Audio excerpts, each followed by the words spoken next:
Au nom du Père et du Fils et du Saint-Esprit. Amen. Mon Seigneur et mon Dieu, je crois fermement que tu es ici, que tu me vois, que tu m'entends. Je t'adore avec profonde révérence.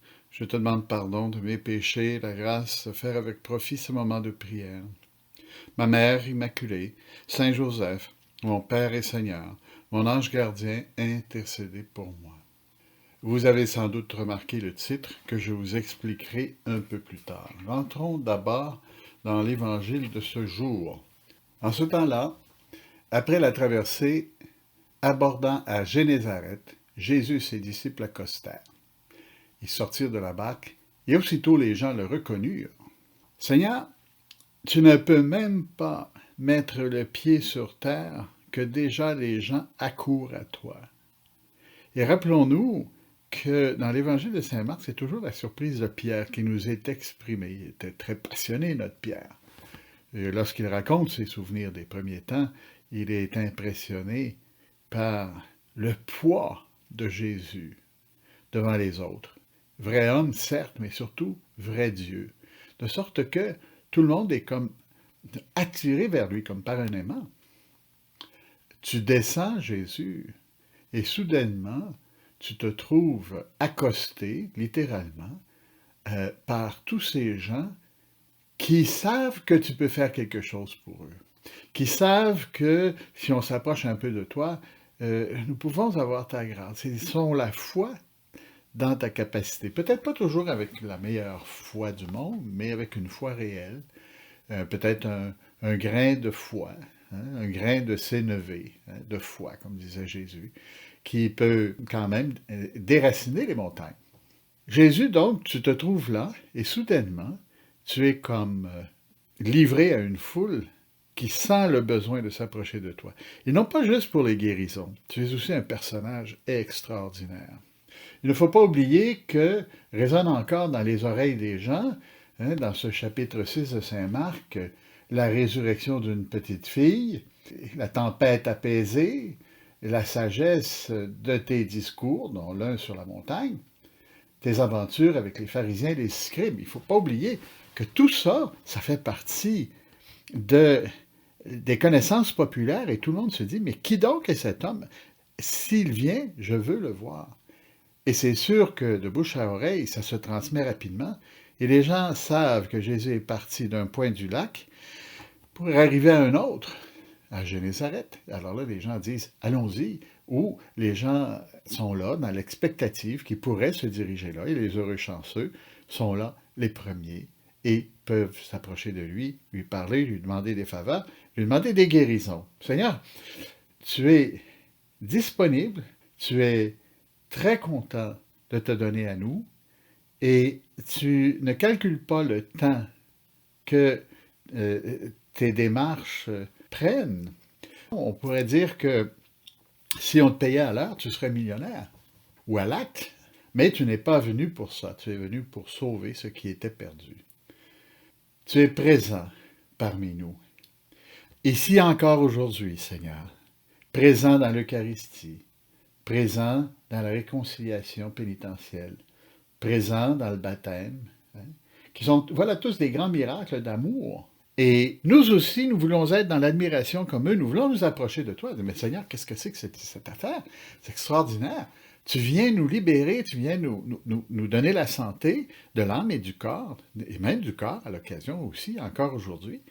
Et nous te regardons et nous disons, bof, non, prenons. Et c'est pour ça que Pierre est impressionné, c'est pour ça qu'il prêche sur ces jours-là, parce qu'il a vu la foi d'un grand nombre, une foi qui peut-être considérait qu'elle était plus grande que la sienne.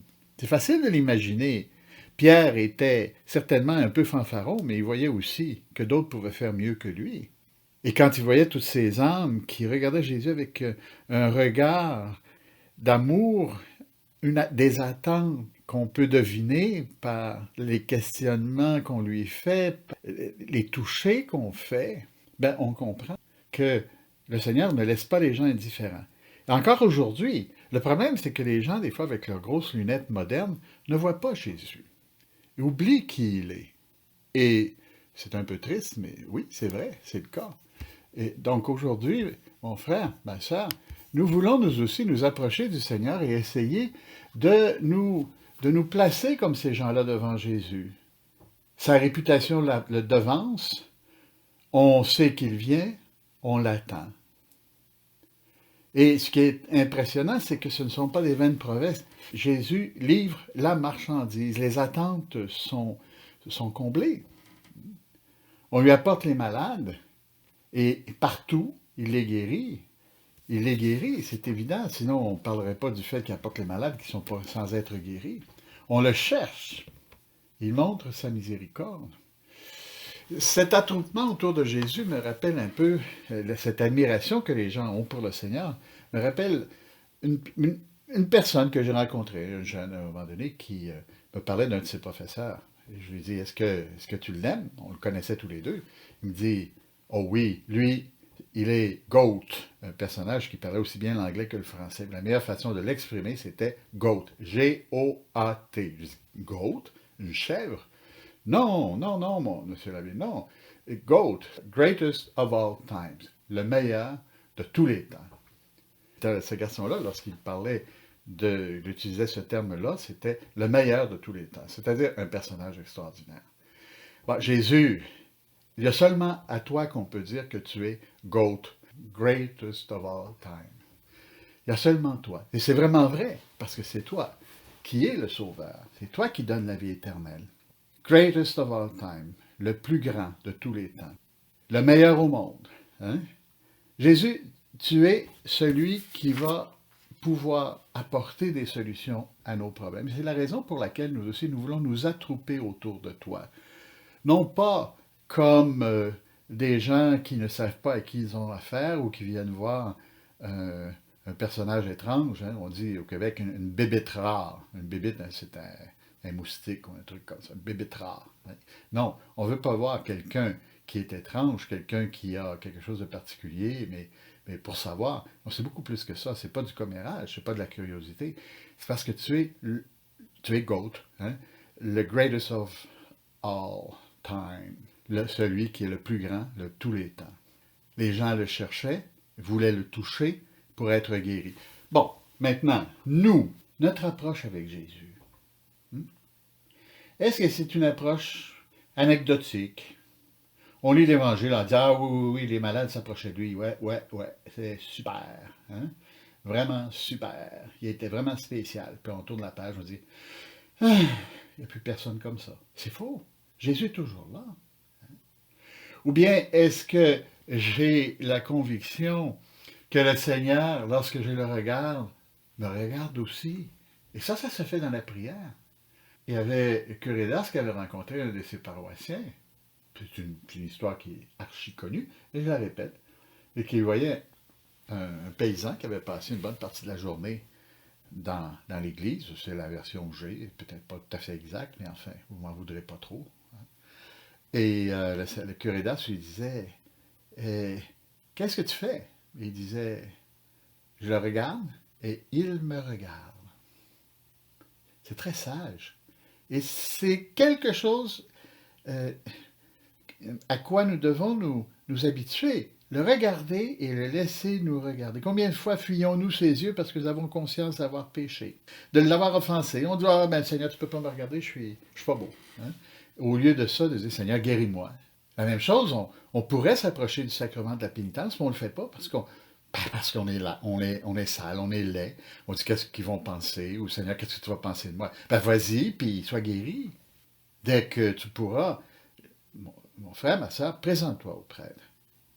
Seigneur, j'ai péché. C'est pas au prêtre que tu dis ça, c'est au Seigneur. Et le Seigneur va te regarder, va te bénir, va te dire, je te pardonne tous tes péchés. J'assume que tu es catholique. Hein? Et sinon, d'avoir le désir de parler au Seigneur pour lui demander son pardon. C'est toujours vrai, même lorsqu'on ne peut pas recevoir le sacrement de la pénitence. Car tu es Goat, greatest of all times. Tu as les paroles de la vie éternelle, la même chose dit par Saint Pierre. Tu es le plus grand. Apprenons à retrouver Jésus, à retrouver le Seigneur, à nous rapprocher de lui, dans une vie pure, dans ce retour au Seigneur, dans la prière et dans la réconciliation.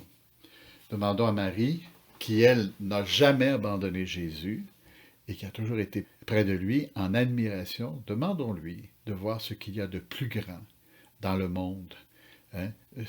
Présent, Jésus homme, et dans la vie éternelle, Jésus Dieu.